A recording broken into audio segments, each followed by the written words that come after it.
I learned to meditate seriously in 1974.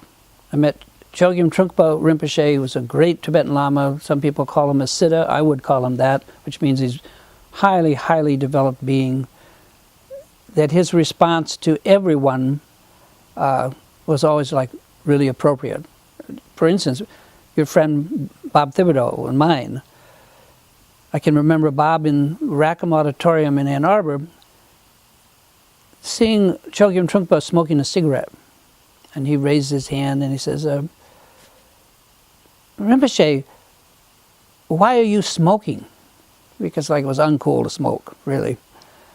And Chögyam Trungpa Rinpoche just turned to Bob Thibodeau and said, I thought someone might like to see me smoke.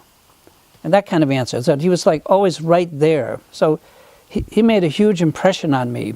And I went and got him at the airport, and I brought him back to the professor's house where he was staying. I was being his chauffeur.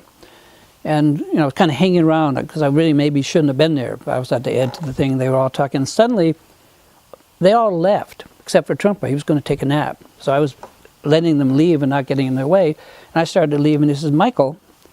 And I turned to him, and he says, I want you to stay. Of course, I would love to stay, right? Because here's this great luminous being that I could not even begin to understand, that I just wanted to hang around. And he was about my age, which is like shocking to meet someone your age that knows the stuff he knew. And what he did is he took me into a little room, office. I mean, it must have been the professor's little office. It had like all kinds of knickknacks. And he sat me down in a chair while he looked at everything. He looked at every little thing, things I would never have done. I would just sit there like that in somebody's office. He went through everything, just showing me something, you know, just go ahead and investigate, go look. And finally he began to teach me how to meditate, although he never said that. He never said, now I'm going to teach how to meditate. He just would say stuff like, take a deep breath, right? Take your breath all the way in, and then let it out. And I was like really uptight, you know, so I'm trying to breathe in, and then he said, let the breath go, and I'm trying to breathe out. And it went on like that, and finally he said, no, he says, let the breath go. Let the breath go all the way out, and don't worry, it will come back. And when he said that, all of my fears of death and dying that I had forever since a kid kind of went out the window. I just kind of let go, and suddenly I was never that afraid of death in the same way anyway. I still don't like the idea of it. Again, I mean, that was the kind of power he had. And in the process, he was teaching me the basic forms of meditation. Now, in our society, we have like one word meditation for everything. And it covers like, you know, lava lamps and guided meditation and burning candles and mantras and all this stuff. But the Tibetans and the Zen Buddhists and all the serious Buddhists have a very clear idea of what meditation is. And it's just one kind of thing. It comes from the beginning meditation comes from a Sanskrit word called shamatha, which just means, to me, means like abiding in the calm abiding. But to me, the kind of meditation that the Zens and the Zen people do and the Tibetans is really like learning to allow the mind to just rest. And, you know, I began to, and then a lot of what practicing Buddhists do, what they call their meditation time, they say, oh, I'm going to go practice. I'm going to do my practice. And for years I said, yeah, I'm going to do my practice.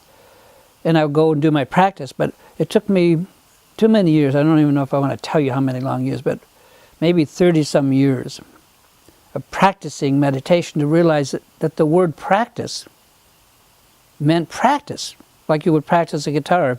If you go practice a guitar, you're going to learn scales. You're going to learn fingerings. You're going to learn chords. It's not the same as playing music. You can go out and buy a CD of your favorite music and play it, and then you can hear, oh, that's what the music sounds like. I want to learn to play like that. But in meditation, you can't go out and buy a DVD and put it in, and it will tell you and show you what the results what any kind of enlightenment or lightning of any kind is going to feel like. You have no idea. So all that most people have about meditation is whatever they picked up from books, from teachers, from their friends. So they build this idea in their mind of what they're supposed to be getting out of meditation. And mostly it's unrealistic. It's when really all they're doing, and they don't know it, is they need to practice. There's a certain amount of what's called muscle memory that you need to learn in order to learn about your mind. And then most people go and sit and say, oh, I did my practice today, I feel so much better. Maybe they do, and relaxation meditation is one kind of meditation, but the kind of meditation that the Tibetans do takes real focus. It's not necessarily relaxing, and mostly it's frustrating, because the moment you sit down and often you take and try to focus your mind on an object. It can be like a pebble or a stick or a letter on the wall or a book. And when your mind drifts, when you daydream, and you wake up from your daydream, gee, I'm no longer looking at the pebble. You don't punish yourself, say, oh, you're so bad, you just didn't do it right. You just drop that, and you bring the mind back to the pebble, and you let the mind rest on the pebble again. And this goes on and on until you build, by muscle memory, through practice, some kind of ability to take the mind, just like you would take your mouse on a computer monitor. You take the mouse and you place the cursor on the screen, you take your hand away, the cursor doesn't move until you move it. That's what meditation has to be like. You have to be able to place your mind, take your hands off, so to speak, and it just stays there.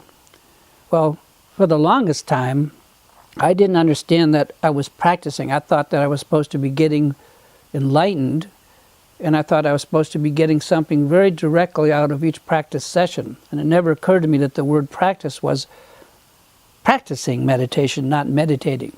Big difference.